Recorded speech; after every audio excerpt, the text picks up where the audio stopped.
Bonsoir chers internautes maa ngi jégalu nag xam nga nag support yi ñu am dafa xaw a doy waar mais sponsor yi war nañoo ñëw waa ANAMO waa ANAMO vraiment dinañ leen solliciter keroog waxoon nañ leen ko voilà di wax ni l'invité est toujours en direct seulement nous avons un petit souci de connexion direct loolu kese la mais invité bi moom vraiment ñëw na depuis monsieur vraiment di ko jégaluwaat bu baax voilà di ko jégaluwaat bu baax di ko wax ni xam naa ne sunu benn sponsor bi ñu joxe amagu muy monsieur Ba di CFP de Bambey moom vraiment jàpp na ci émission bi waaw dafa mel ni bii moom ce sera le bon.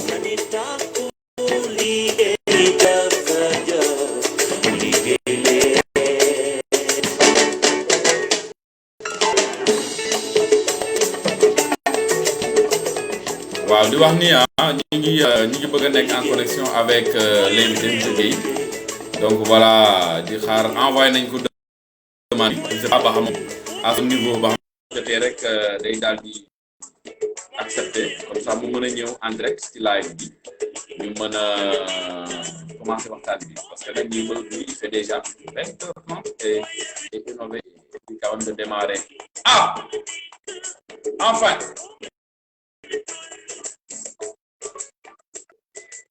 enfin salaamaaleykum monsieur Guèye maa ngi lay ziar. waaw monsieur Samb maa ngi lay ziar bu baax. monsieur Guèye vraiment tout d'abord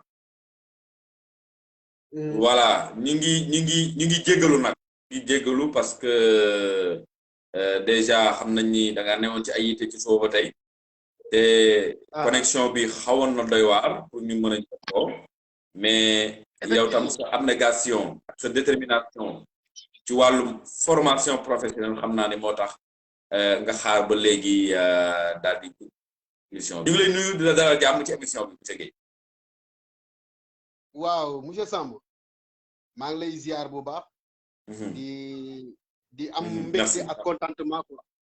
di am vraiment mbégte ak contentement ci dalal gi ngeen xam ne dalal ngeen ma ko ci émission Aki mu nekk une innovation de taille franchement mu nekk une innovation de taille mu nekk loo xam ne aussi luy jëriñ enseignement professionnel et technique donc maanaam page Facebook bi muy émission bi ñëpp ñoo ci war a jàpp képp koo xam ne rek acteur nga de la formation professionnelle et technique da nga ci war a jàpp mu jëm ci kanam.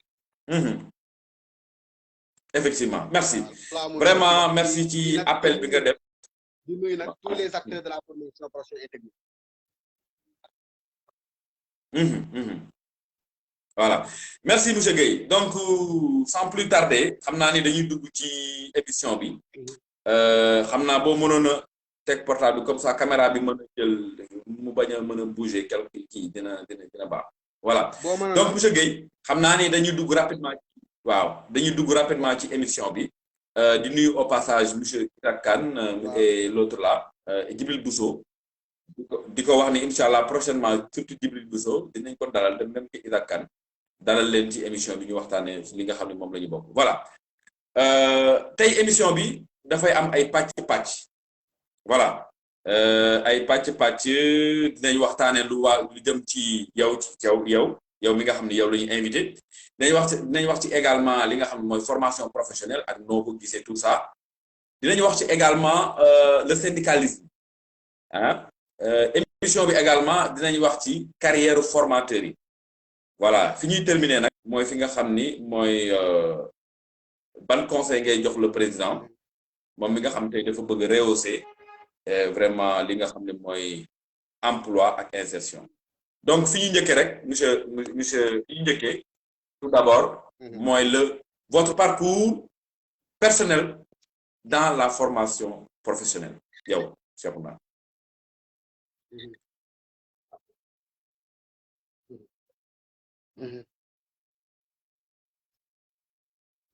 waaw merci beaucoup monsieur Samb donc boo xoolee sama tur mi ngi nekk Cheikhouna Gueye laa tudd maa ngi dëkk nag fu ñuy wax Mbacke Bawol maa ngi dëkk fu ñuy wax Mbacke Bawol maa ngi dugg ci enseignement ci en octobre 2011 en octobre 2011 laa dugg ci enseignement j'ai passé aussi par la vacation j'ai passé par la vacation je me rappelle bi may dugg ci vacation bi maa ngi def maa ngi nekkoon université nekk di def licence donc bi ma duggee ci vacation bi ñu ngi ma affecté au niveau du centre régional de formation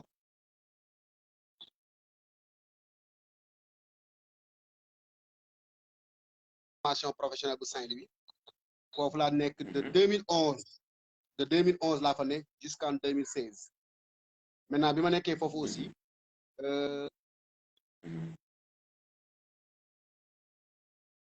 foofu amoon foofu nekkoon naa représentant des formateurs pendant 3 ans nekkoon naa ko fa yoroon naa aussi chef de cellule de communication nekkoon naa aussi nekkoon naa ci maanaam nu ma ko mën a waxee ci cellule d'insertion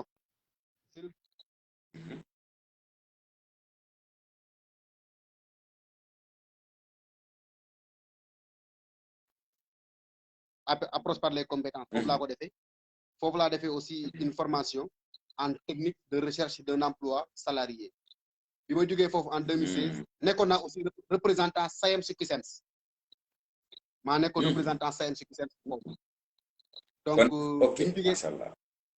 bi ma jógee foofu en 2016 ci la compétir laa di gagné poste au niveau de l'ENPES en fin 2016 laa gagné poste au niveau de l'ENPES donc boo xoolee ENPES bi ma ñëwee Dakar ak léegi 2017 laa fi def 2018 2019 2020 4 ans laa def Dakar quoi 4 ans laa def Dakar donc maa ngi nekk aussi benn professeur de français mën naa ko wax professeur la mais man damay wax toujours maanaam prof de technique d'expression et de communication la prof de technique d'expression et de communication mais aussi formé nañ ma aussi ci formation en amélioration des performances de travail en entrepreneuriat ñu ngi ma ko ci formé en 2019 à Thiès avec les directeurs des CRFPE les directeurs des CRFPE aussi en hygiène voilà hygiène santé environnement HSE mais jàppal ni aussi bi may nekk Saint-Louis ñetti matière la doon jàngale ñetti matière dama doon jàngale français doon jàngale législation doon jàngale aussi hygiène sécurité santé et environnement loolu mën naa ko wax donc bi ma ñëwee INPEPS aussi yàlla ñu may suturaal bi ma ñëwee maa ngi liggéey mais aussi maay le maître aujourd'hui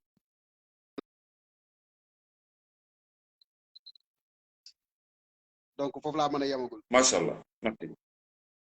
voilà merci monsieur Gueye ci présentation bu am solo boobu parce que tamit day baax ñi nga xam ne ñu ngi seetaan ñu xam effectivement ki nga xam ne moom la ñu invité lan ak fu mu jaar ci maanaam ci expérience am ci wàllu formation professionnelle donc wax nga léegi nga ni vous êtes un professeur de français léegi man ma doon laaj qu'est-ce qui fait la particularité du français dans la formation professionnelle. Est-ce que vous pouvez prendre la question kii bi dafa daggoon de. waaw c'est-à-dire la question mooy qu'est-ce qui fait la particularité du français dans la formation professionnelle est-ce que français bi ñuy jàng formation professionnelle ak français bi ñuy jàng au niveau du lycée est-ce que benn la. Là c'est une très bonne question. C'est une très bonne question. Je pense que bu fekkoon français bi ñuy jàngale ci dans l'enseignement moyen et secondaire général moom la ñu war a jàngale dans la formation professionnelle et technique je pense bien que kon prof français duñu bari ay heures donc kon boobaa lu ñuy def trop commun la ñuy def trop commun la ñuy def xam nga le français bi nga xam ne moom la ñuy jàngale dans la formation professionnelle elle est différente du module elle est différente n'est-ce pas de la discipline française bi nga xam ne moom la ñuy jàngale dans la formation professionnelle et technique je me rappelle xam nga tey chaque filière dafa am ce qu'on appelle un vocabulaire technique. Chaque filière am na lu ñuy wax le vocabulaire. oui français bi ngay jàngale am na loo xam ne booy soxla nañ ko. oui mais am na loo xam ne booy ils n'ont pas besoin de ça. ce sont des préacquis yoo xam ne booy am nañ koo pare. dëgg la xam nga préacquis yooyu booy am ba ce sont des préacquis loo xam ne booy am nañu ko ba pare. maintenant lu xam ne booy moom lañ am ba pare. moom la ñuy ñëwaat di leen ko jàngalaat. je donne un exemple.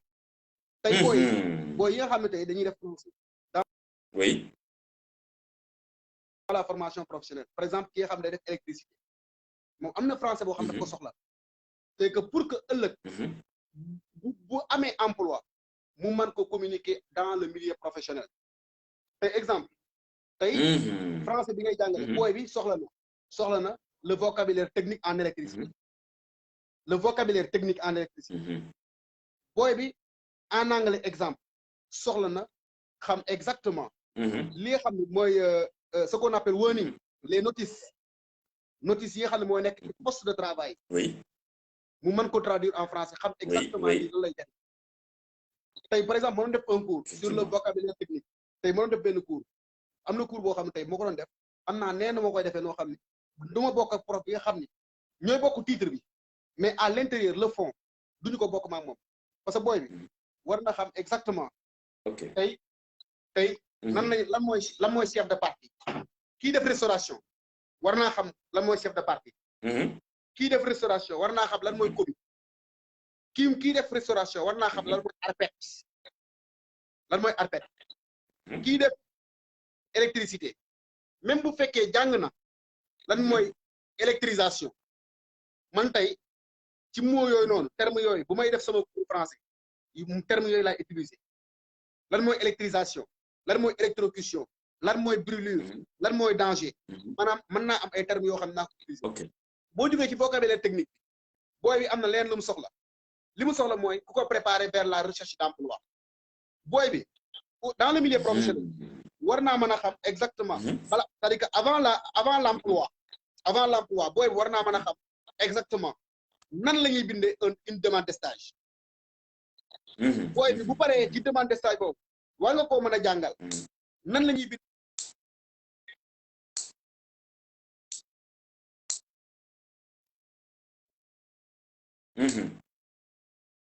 booy bi bu paree war naa mën a xam nan la ñuy bindee CV war naa mën a xam nan la ñuy bindee lettre de motivation war naa mën a xam nan la ñuy bindee demande d'emploi. waaye nag l'objectif de ce dossier de candidature c'est de pouvoir après décrocher ce qu'on appelle une rencontre. et cette rencontre lu ñu koy woowee moom la ñuy wax l'entretien d'embauche. war naa mën a xam moom nan la ñuy réussir ce qu'on appelle un entretien d'embauche. dëgg la permet au recruteur de connaître la personnalité du postulant à l'emploi. war na koo mën a maintenant bu jógee ci loolu am ko ba pare monsieur Guèye waaw continuer waaw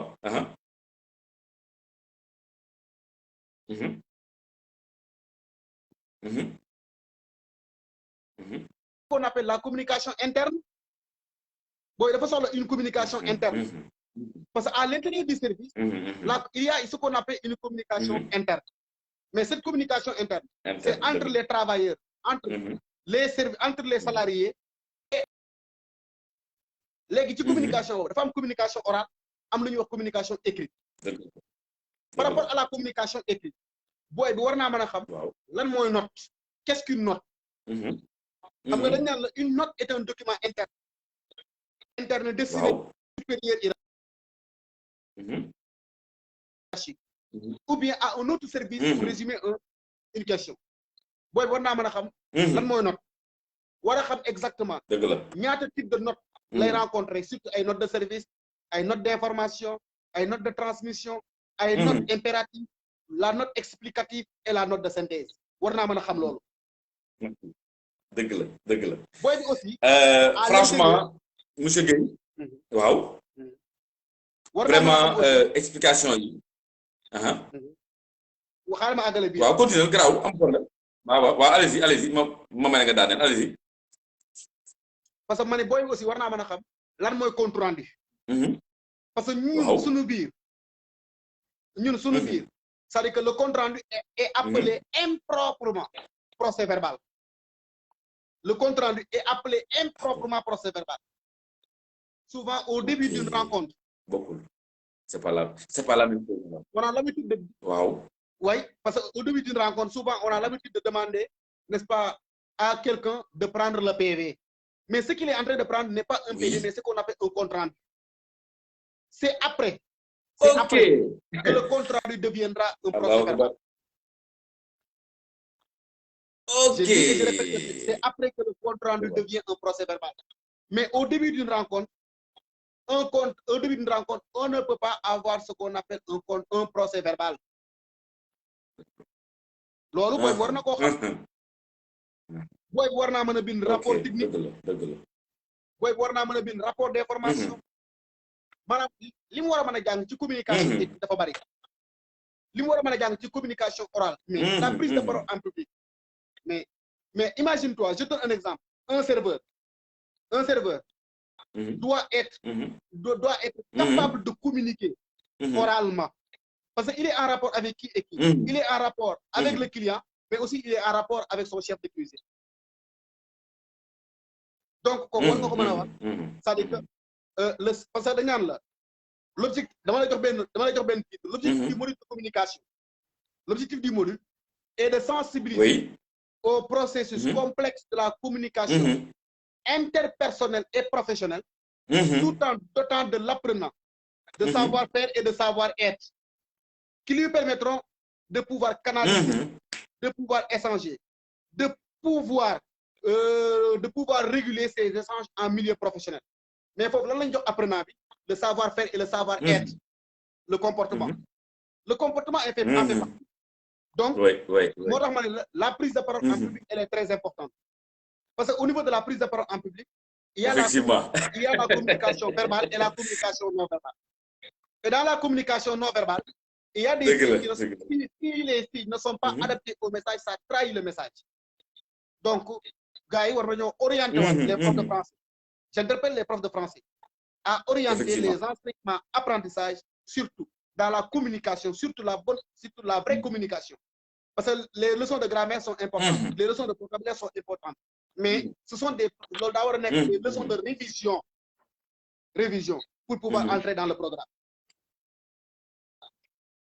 Vraiment, monsieur Gueye, tay émission bi bu nga yemale woon fii yàlla xam na ni xam nga boo gisee may reetaan mooy dama xam ni xam-xam dafa neex surtout que nga laaj ko nga maanaam nga jox ko nit ki ci xam-xam bi mu am non waxuma nga tontu de noppi rek xam naa la xoolal nga laaj nit ki ci xam-xamam dafa neex parce que bu koy génnee da koy génne ak amour yow mi koy dégg da ngay xam ni kii li muy wax xam na ko macha allah donc yal na la yàlla dolli jàmm yal na yàlla dolli sutura mais li may brosser foofu rek nga tontu ma ci en 30 secondes ñu dem ci beneen question waaw mais kon lan moo tax puisque français bi jàng en enseignement général ak enseignement professionnel bokkul mais kon lan moo waral kon prof français ñu leen di former toujours fële nu mu tuddati école normale bi nga xam ne enseignement général la ñuy jàngale bokk lan mooy intérêt boobu en 30 secondes rek ñu jàll ci beneen question.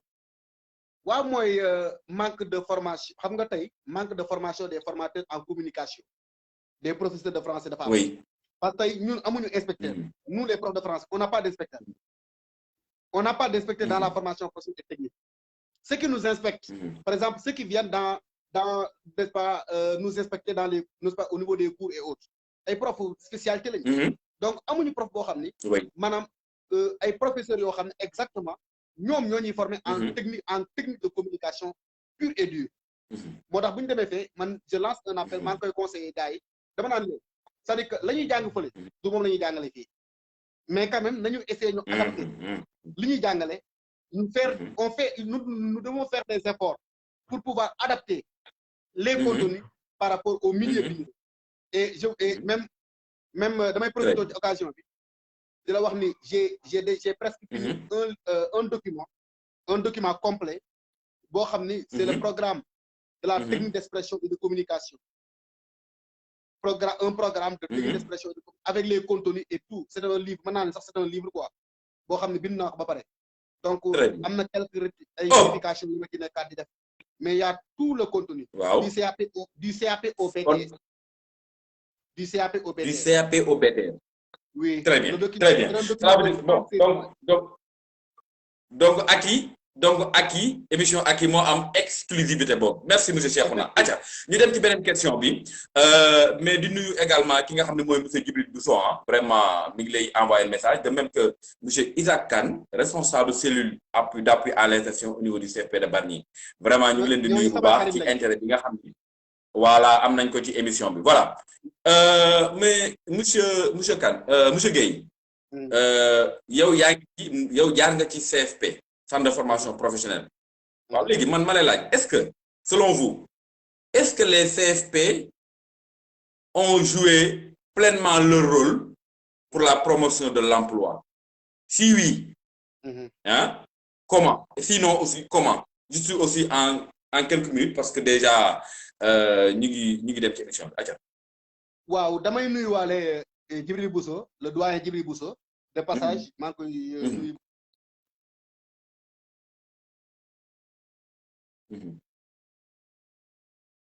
di ko nuyuwaale bu baax mu nekk quelqu'un vraiment qui a beaucoup fait sur l'enseignement technique et la formation professionnelle waaw boo ma laajee question boobu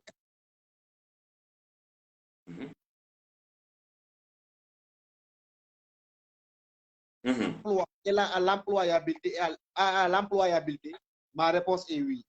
Pourquoi? Parce que dans les CFP, dans chaque CFP, il y a une cellule d'appui à l'insertion. Il y a une cellule d'appui à l'insertion dans chaque CFP.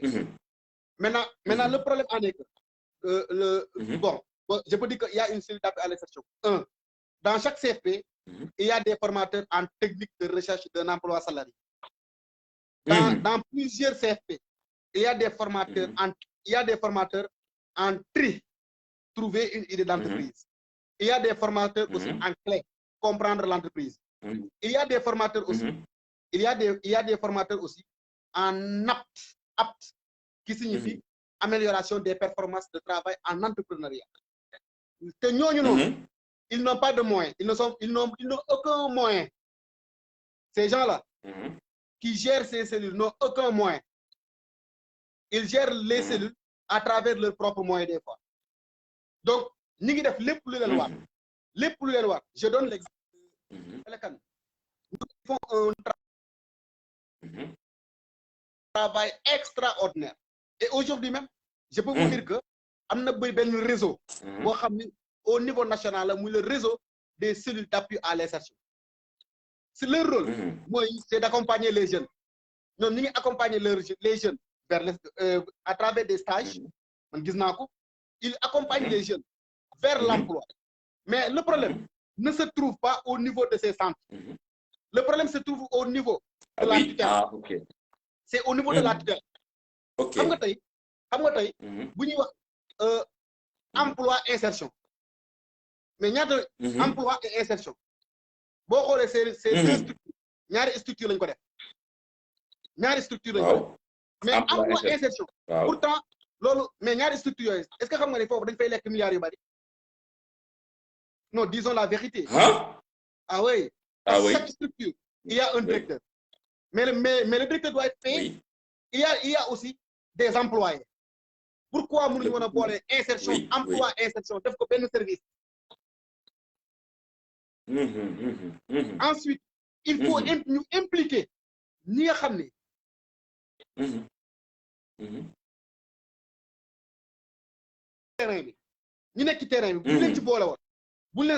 Aujourd'hui, ils vont résoudre le problème de l'emploi et de l'employabilité.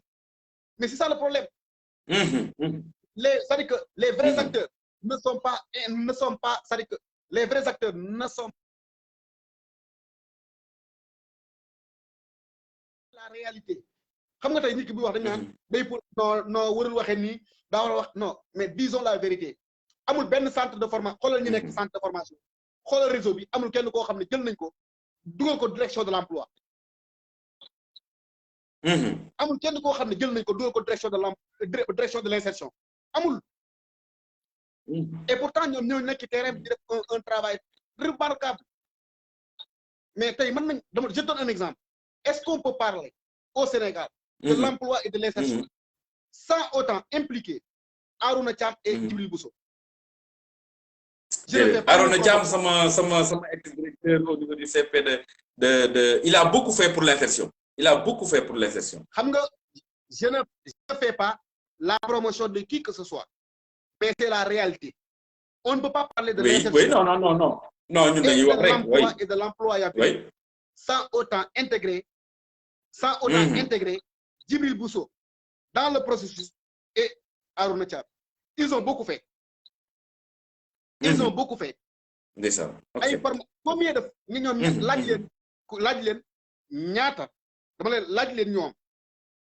ñaata programme lañ fi tek depuis des années et beaucoup de gens pensaient que c'est un rêve. Ils croyaient que c'est un rêve, mais c'est un rêve qui est devenu aujourd'hui des réalités. Je dis et je répète que il faut, c'est-à-dire qu'il faut que la direction de l'emploi et la direction de l'insertion intègrent les vrais concernés.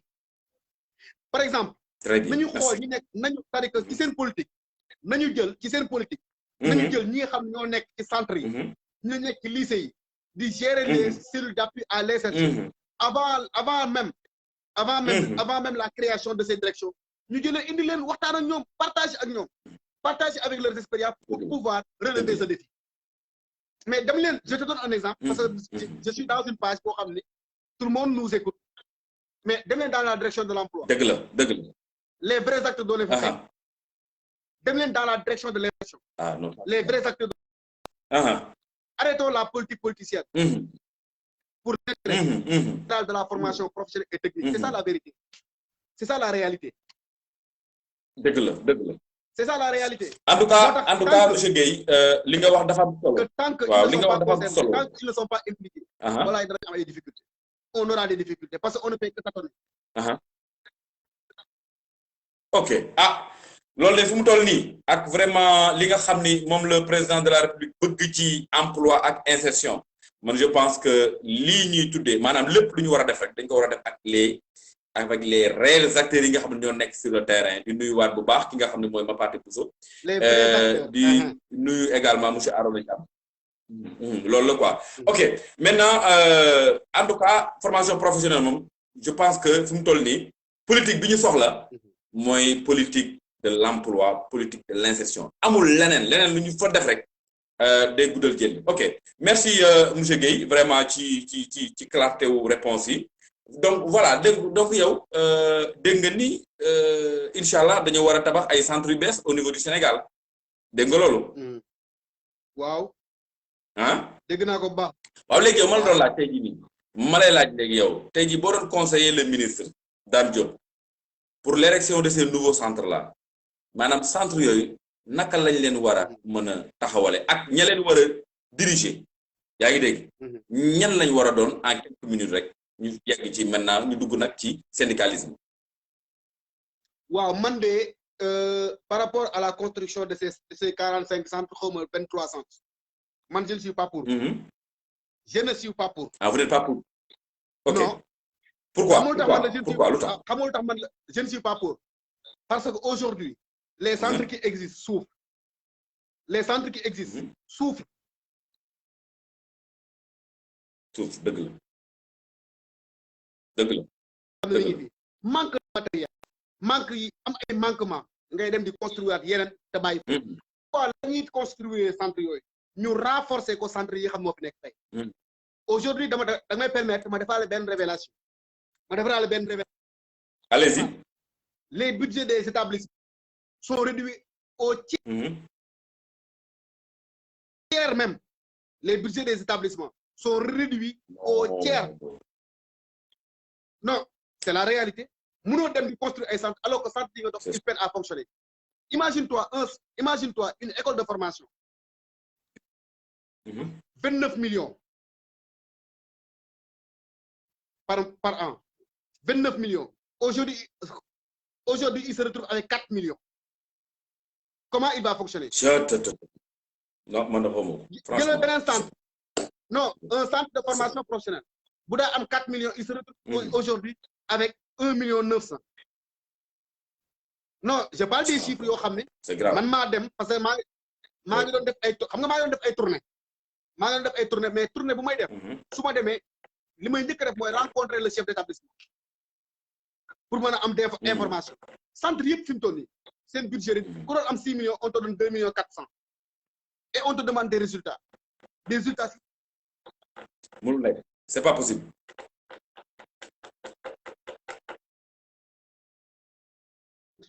n'est-ce pas c'est inadmissible xam nga tey mënoo ma demander résultat te joxoo ma lu doy tey mënoo ma mais imagine toi benn filière restauration rek la filière restauration rek mën na lekk 1 million bi ci benn c'est-à-dire que ci benn weer nga jox ko 1 million 400 c'est-à-dire que lii ñëpp ci la nekk lii ñëpp ca la bokk lépp ca la bokk nga ne ko yow dama bëgg résultat alors que centre bi avec la Covid-19 mënut a am ay ressources additionnelles parce que à l'époque mënoon nañu am ay ressources additionnelles mais ka nga daan jox 29 je donne un exemple ka nga daan jox 6 millions dégg nga muy am problème pour fonctionner di lijjanti fu ne ay partenaires pour mën a dérouler c'est-à-dire que pour mën a vivre tey nga wàññiwaat ci sa demal ci sa directeur nga laaj ko ñaata lañ ko jox je donne un exemple centre yëpp ils ont réduit le budget non c'est une réalité. Inch'Allah amul problème. c'est une réalité. amul problème xam naa ne dinaa dem ci monsieur Ndiaye.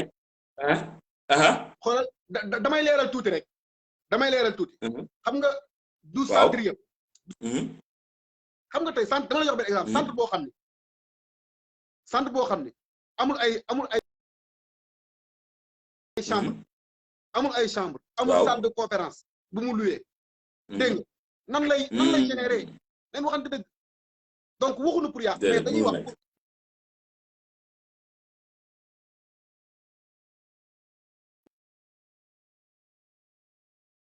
dox centre yëpp di fonctionner normalement waay chaque département wala chaque commune war nañ faa mën a def centre mais mënoo ko di tabax ay centre te yow li nga yor centre yi nga yor yëpp benn doxu ci donc moi je pense que mat la woo di boote gamb loolu la ñuy wax mat la woo di boote gamb voilà foofu laay waxee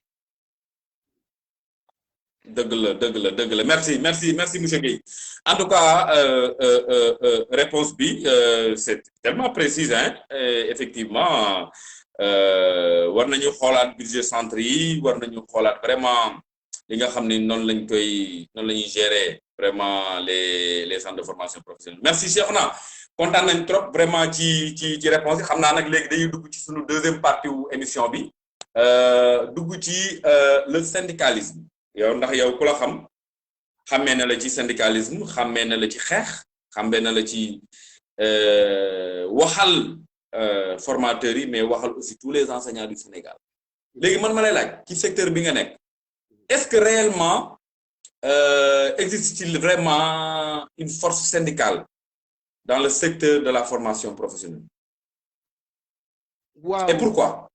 waaw tout d'abord damay commencer ma duggee ci syndicalisme moom damay njëkk a taxaw gërëm monsieur Kane Amar Kane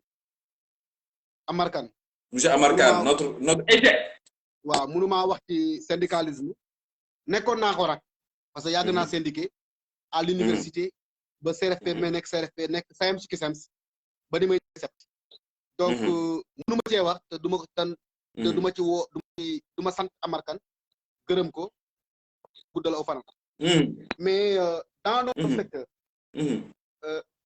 damay wax ni moment yi ñu toll je dis que moment yi ñu toll y a une force moment yi ñu toll nii parce que à l'époque xawoon na yéen quoi xawoon na compliqué parce que le syndicat bi nga xam ne moo nekkagul dans la formation professionnelle et technique doole ji mu am ni amu ko woon moo taxal mu amoon benn voilà mu xawoon na compliqué tuuti ci benn côté bi mais aujourd'hui ñi ngi ci franchement CEP mi ngi def liggéey bu ko war te yeneen syndicats yi boo seetluwaatee bu baax sax actuellement force bi mu war am dëgg bon des na tuuti il faut dire les mots tels qu'elles sont ça reste encore ça reste encore il y a un travail remarquable à faire on ne peut pas dire que franchement que tout va bien alors que tout ne va pas bien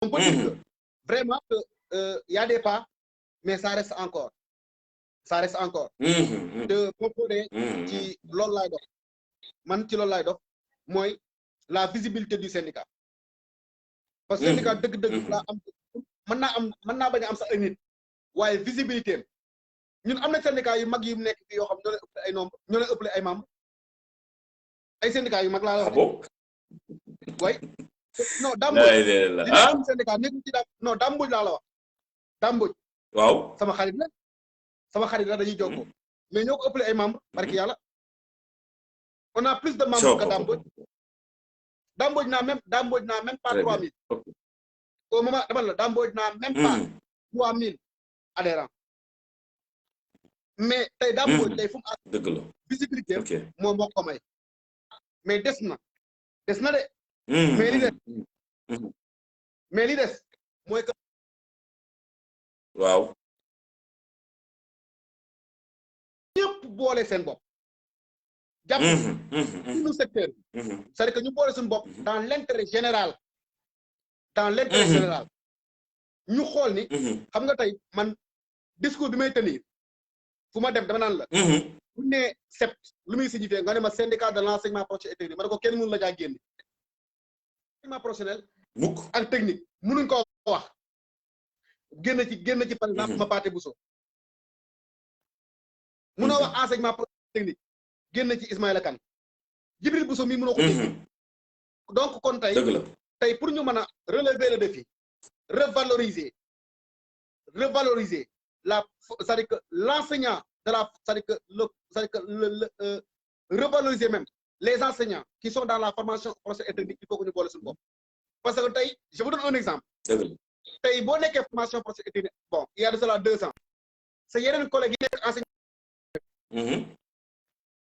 dañ lay xoolee ni kenn koo xam ni mooy loolu quoi mais tellement aujourd'hui ñi nekk formation professionnelle et technique ce sont des gens qui sont compétents ce sont des gens qui ont de la connaissance qui ont des niveaux très élevés qui sont c'est-à-dire je donne un exemple et le collectif qu'on a mis en place kan moo ko dirigé man et je suis de la formation professionnelle et c'est-à-dire que foofu noonu li ma gën a ñor ci collectif boobu mooy vendre l'image de la formation professionnelle et technique c'est vendre notre syndicat mais aussi vendre l'image de la formation professionnelle et technique xam nga tey dama koy wax mënuñu dem tant que boole wuñ suñu bopp mënuñu dem tant que il y a des rivalités dëgg la mënuñu dem tant que jëluñu intérêt personnel foog ñu jël ko teg ko à côté xool l'intérêt général teg ko fële te bañ a juger la personne selon tes actes te bañ a juger la personne selon les actes qu'il pose man de lu may wax man je suis fier d'être dans la formation professionnelle et technique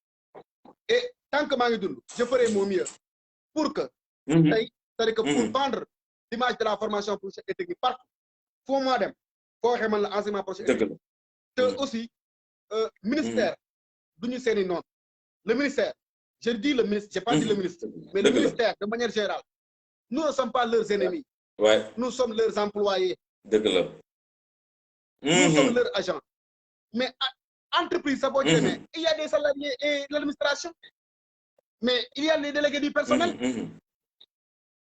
dans une à l'intérieur de cette entreprise il y a les délégués du personnel mais ñun ñooy remonter les man je l'avais dit au DRH je ne sais pas est-ce qu'il m'entend ou non mais je l'avais dit au DRH à la DRH ma ne ko DRH ñun on n'est pas des vrais syndicalistes au sens du terme dama koy wax parce que le syndicaliste mooy koo xam ne day xaste saaga dóor xeex déedéet mais seetlu acte yi ñuy posé acte bala ñoo posé acte on va d'abord faire l'information dañuy négocier ba pare door a posé acte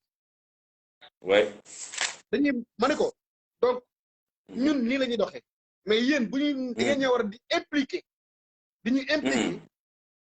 savoir que incha allah lépp loo xam ne activité wala rencontre wala séminaire wala lu mu mënti doon le CEP sera impliqué loolu maa la ko joxaat tey loolu maa la ko jox information très bien encore beneen exclusivité boo xam ni émission ak yi am na ko ma ne yéen ñi expert formation professionnelle yi émission bi pour yéen la xolal ñun ñoo ko moom merci encore une fois Cheikhouna ci exclusivité yi nga xam ne yaa ngi koy jox am na nag yeneen i point yu ma bëggoon ñu waxtaane ko yaa ngi dégg ci émission bi mais dañuy jëlaat beneen rendez-vous ndax bëggoon naa dugg ci effectivement xuus bu baax ci syndicalisme ñu taxaw ci bëggoon naa aussi ñu waxtaan carrière enseignant yi tout ça mais dama bëggoon rek nga may ma loolu ñu def ko beneen émission boo xam ne dañ koy gën a yaatal n'est-ce pas dañ koy gën a yaatal ñu dugg rek ci beneen fait boo xam ne ministère bi mi ngi koy waaj parce que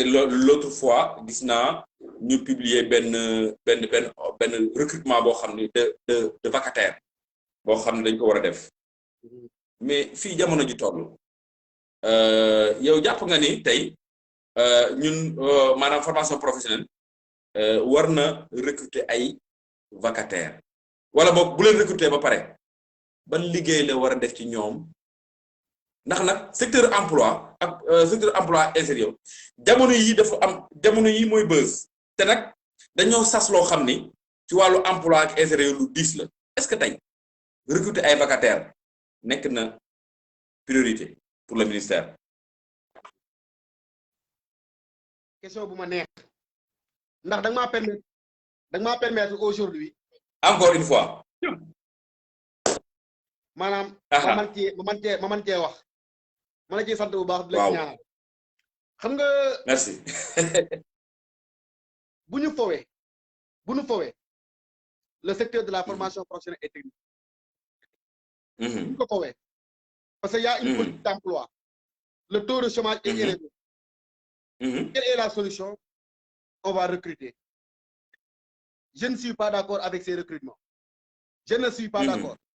Je ne suis après. Je ne suis pas d'accord avec ces formations. Gis nga Samb bu ñu bëggee système bi dox il faut que ñun suñu biir ñi waxante dëgg ñi waxante dëgg te bañ a sans parti pris te li may wax nii bu ministre bi toogoon lii laa koy wax bu ministre bi toogoon man Cheikhouna lii laa koy wax gis nga recrutement bi man dama ko jàppe ni dañu bëgg a résoudre le problème de l'emploi.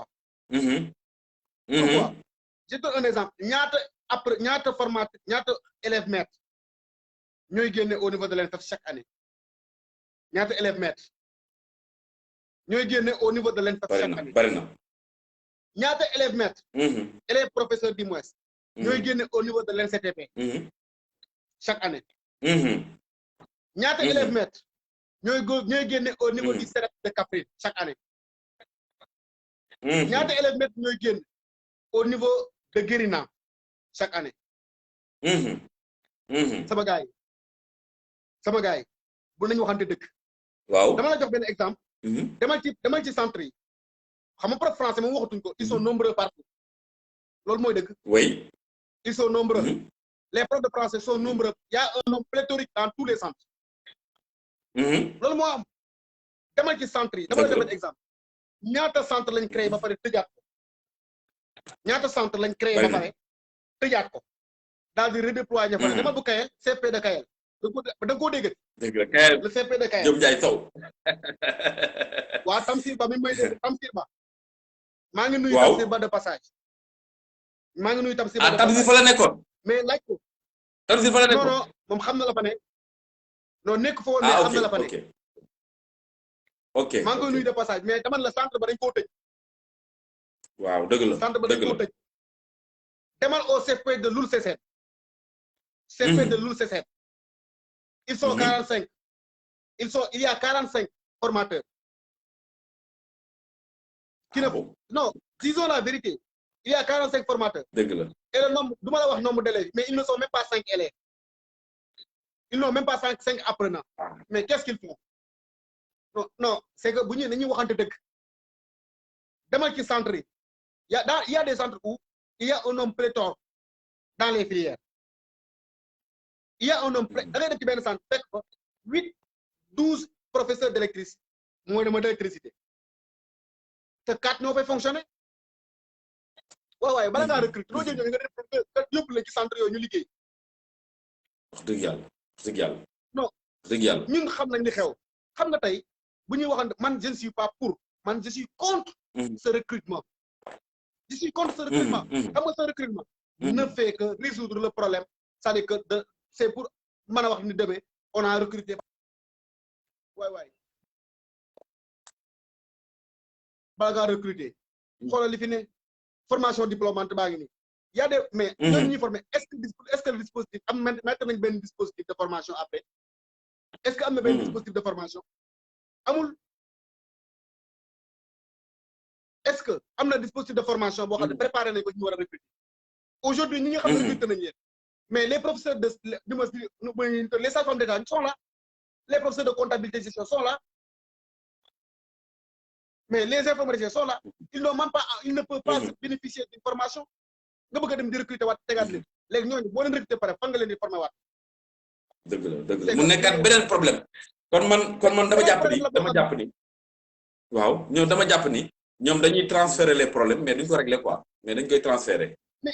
mais xam nga tey ñun waxuñu xam nga ñun duñu wax man xam na maa fi may waxee fépp lay dem. waaw mais bu may wax. duma je ne porte pas de camp. je dis les mots tels qu'ils sont pour que lépp mën a dox. ndax enseignement professionnel ak technique bu doxee ñun la doxal bu doxul ñun ñi fi nekk bala ñoo wax ministre bi d'abord ñun la ñuy waxal. dëgg la sax mi ngi mel ne centre ba nga ne bu doxul bala ñoo wax directeur bi dañaan formateur yi la bu ngeen demee examen loolu la de 5% duñu wax directeur bi de. dëgg la bu ngeen demee examen am ko 1%. formateur yi on va même pas indexer le directeur on va indexer les formateurs. donc kon ñun ñu war nañoo am na on a notre mot à dire mais dañuy wax pour mu baax. mais pour lii baax tey nañu xool li nga xam ne mooy jëmale sunu secteur ca kanam ñu def ko. nañu xool lu jëmale si secteur ca kanam ñu def ko. mun a wax formation professionnelle et technique. di recruter te yow centre boo dem mais y a un pléthore waxuma ko nag. pour jàngalekat yi merema mais c'est la réalité. dëgg la merci merci monsieur Cheikhouna vraiment c'était un plaisir hein. mais balaa ñuy dem quand même dina am benn dernière question boo xam ne lay laaj franchement encore une fois gars yi ñi ngi réagir ci kii bi Ramatoulaye vraiment ñu ngi lay remercier ah mu ni tout à fait d'accord avec vous il faut mettre à niveau les centres existants bien sûr ma partie Bousso également nee na tant que les acteurs du secteur de l'ETFP ne sont pas respectés et valoriser les objectifs de la formation professionnelle et technique seront voués à l'échec loolu moom dëgg la voilà donc monsieur Guèye xam naa nag damay terminer ak conseil bi nga xam ne moom laay laaj fi mu toll nii bépp invité bu fi jaar président de la république dégg nga li nga xam ni jéego yi nga xam ne bëgg na ko def ci wàllu emploi ak insertion allô monsieur Cheikhouna monsieur Guèye allô monsieur Guèye waaw dafa meloon ni suñu invité bi dafa demoon donc waaw dafa mel ni suñu invité bi dafa demoon ñu xool ba xam voilà dafa mel ni da nga voilà mani déjà ñu ngi lay remercier ci disponibilité bi mais nag balaa may pare dama lay laaj question bi nga xam ne moom laay laaj lépp invité bu fi jaar mooy jamono yi nga xam ni président de la république nee na ci wàllu emploi ak insertion dina ci def ay jéego yu 350 milliards yaa ngi dégg ci 3 ans yi maintenant yow en tant que un acteur de la formation professionnelle yow tey jii nii boo doon digal le président de la république ngir objectif yooyu mu am ci wàllu insertion ak emploi mu mën ko atteindre exactement nan la war a def. waaw pour ñu mën ko pour le président de la république puisse atteindre ses objectifs par rapport à l'emploi et à l'employabilité des jeunes pour mu mën a am. il faut que vraiment ñu jël politique bi teg ko ne nañ jël politique teg ko ne xool. politique ñu teg ko ne nañ jël politique teg ko ne nañ jël politique bi teg ko très bien maintenant bu ñu jëlee politique bi teg ko ne ngir yàlla nañu jubal d'abord il faut que nit ñi jub gis nga mënuñu def dara sans ñu jub. xam nga tey gars yi dañuy joxe ay xam nga tey je donne un exemple. tey DER bi. DER bi ñaata jeunes ñoo déposé ba tey finance projet yoo xam ne projet yu concret la j'ai dit des projets concrets ay projets yu concret ñu jël ñooñu financer leen te bu ñuy def financement bi bu ñu xool parti politique bu ñuy financer nañu xool c'est-à-dire que les jeunes porteurs de projet nañu xool les jeunes porteurs de projet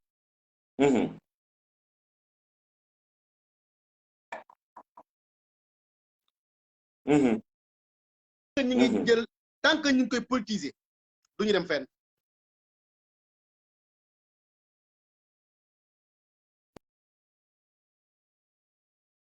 dégg mbaam yi. waaw. mais c'est un bon projet. C'est un bon projet. C'est un bon projet. Un projet que l'on salue. Mais la forme n'est pas bonne. Forme bi moo baaxul. Parce que dañ ko politiser. Très bien. dañ ko xoolal à l'intérieur dafa le fond c'est bien beau mais dañ ko politiser. moo tax ñu léger leen au niveau des réseaux sociaux. xam nga tey bu ñu wax création d'entreprise ku am projet. nga am projet war laa mën a financer ba pare defal la benn suivi. mais tey malheureusement li tax duñ ko mën a réussir parce que tout est politique. Tout est politique. bu ñu bëggee secteur bi jox. nañu jël politique bi ñu teg ko à côté. ok. nañu jël politique bi teg ko à côté billahi bu ñu ko defee jeunes yi les jeunes vont retrouver l'emploi. Foo côté boobu moom. man ci loolu laa koy wax. pour ñu mën ko répondre mën ko réussir. nañu intégrer nañu impliquer. les vrais acteurs. nañu impliquer les vrais acteurs. Tant que les vrais acteurs ne sont pas impliqués. Les vrais acteurs. 900 milliards de dollars. Wow. Les vrais acteurs de la formation professionnelle et technique. Les vrais acteurs de la formation, mais pas les politiques. Voilà, effectivement. Merci, monsieur Gueye. Vraiment kontaan nañ lool waxtaan bi amatina solo vraiment ci ñëw bi nga ñëw ci émission bi ñu lay sant di la gërëm vraiment di la jox dig daje prochainement inchallah, n'est-ce pas? jërëjëf mon cher. ok wax dëgg yàlla parce que c'est une émission et aussi dëgg la émission maanaam page bi dafa war a nekk une page de la formation professionnelle et technique purement. Donc dëgg la ci nekkoon di siiw ku mel ni ma Paate Bousso. dëgg la sama grand la moo may jabar quoi. moo may jabar nag. yow ko goro la. di ziar sama. oui Jibril Bousso monsieur Kane. Ismaël maa ngi koy nuyu. di nuyu képp koo xam ne rek yaa ngi doon seet. di wax ni lépp luñ fi wax bëgg mu baax la. bëgg mu baax kese moo tax ñuy wax. donc ñu ngi leen di sant bu baax di leen gërëm. dëgg la jox un autre rendez-vous. Et bonne nuit à tous. Merci encore à vous aussi. Voilà. Merci, M. Gueye, et à la prochaine. Merci. Merci beaucoup.